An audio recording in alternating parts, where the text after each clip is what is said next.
guys, Franco Charles with Empower Leadership. Don't panic. You're not the only one. Now, many may make you feel as though that you're the only one that is actually freaking out during this time. If we all tell the truth, we all feel the uncertainty of what is taking place during our time.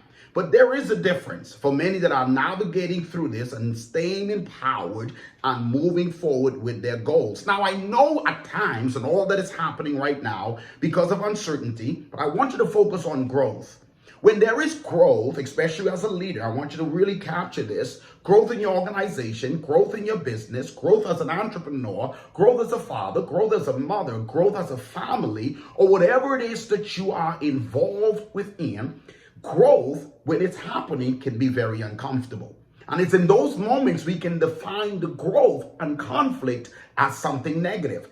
I read something the other day and I want to read this to you. It said, if your life just got harder, congratulations. It simply means you're leveling up. Now, I know that's difficult to embrace. I know it's hard to accept. But when you start seeing things begin to happen in your life that's stretching you, because if it doesn't challenge you, you've heard me say this over and over again, but it's true. It's true even now more than ever. If it doesn't challenge you, it will not change you. I want to leave with you two things today that I believe would keep you to stay focused during this time. Because if you don't, you're going to panic. If you don't, you're going to become very overwhelmed. As life can be as stressful as it is at this time, there's one thing after the other.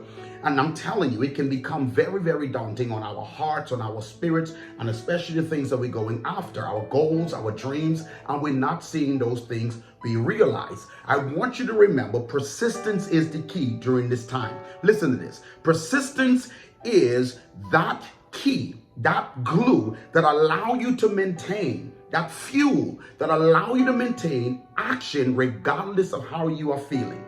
You're going to feel very discouraged when things are not going your way, but I want you to always keep this in mind.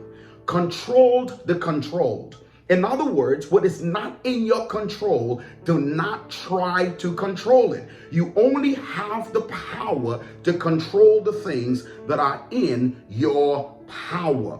You press on even when you feel like quitting until you achieve that important goal. Persistence will allow you to do that. I also want you to remember this as well. The size of your commitment in this time, during all of what's going on in the world today, the pandemic and so many other different things that we do not even want to voice or even want to share.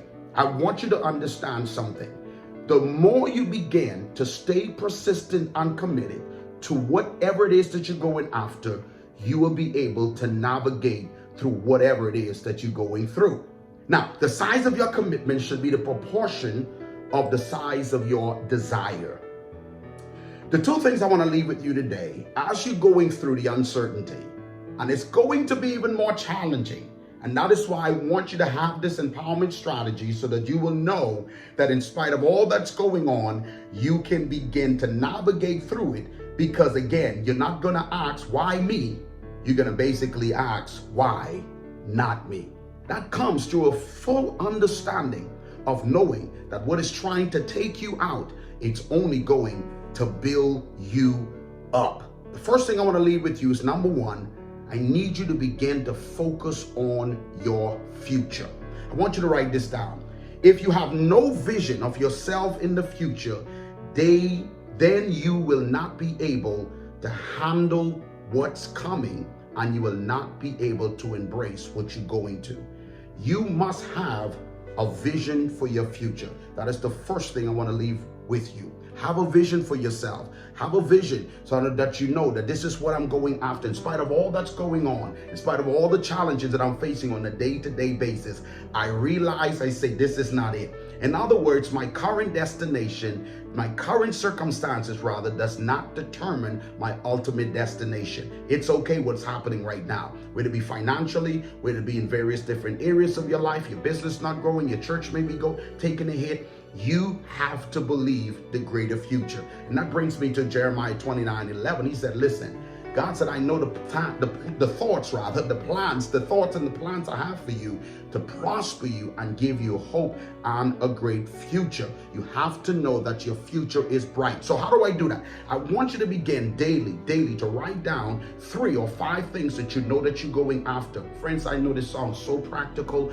but you must give yourself a major pull out of your present as you're looking into your future. In other words, those goals, those visions, and those things that you're writing down, those are the fuel that will pull you and remind you of what you're going towards. The second thing, not only do you need to have a vision for your future, the second thing I want to leave with you, you must incorporate prayer. I know this is not a religious practice. This is not something I'm just telling you just to do. It's not a practice, it's a lifestyle. Prayer is very, very crucial, simply because I was sharing a few years ago in a meeting, and I began to talk about the power of prayer as leaders begin to lead their organization. And I believe that I'm something I need to focus more even on moving forward. Prayer allows you to receive the download of the strategies that God wants you to have.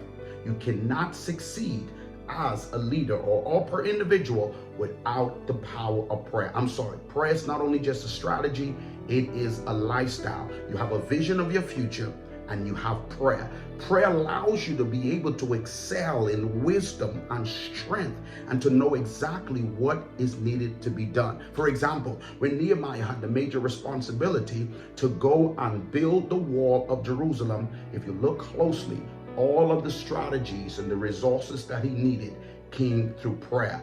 This is something I'll be focusing on moving forward. But I want to empower you even today.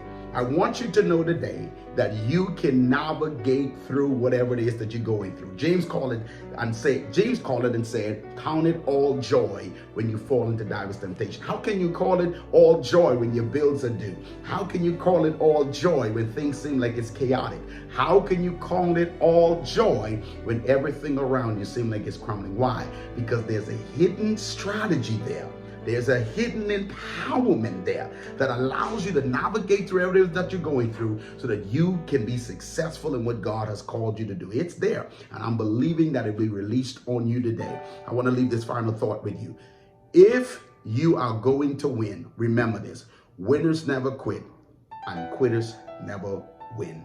Commitment unlocks the door of your imagination and allows vision and give us the right stuff to turn our dreams into reality.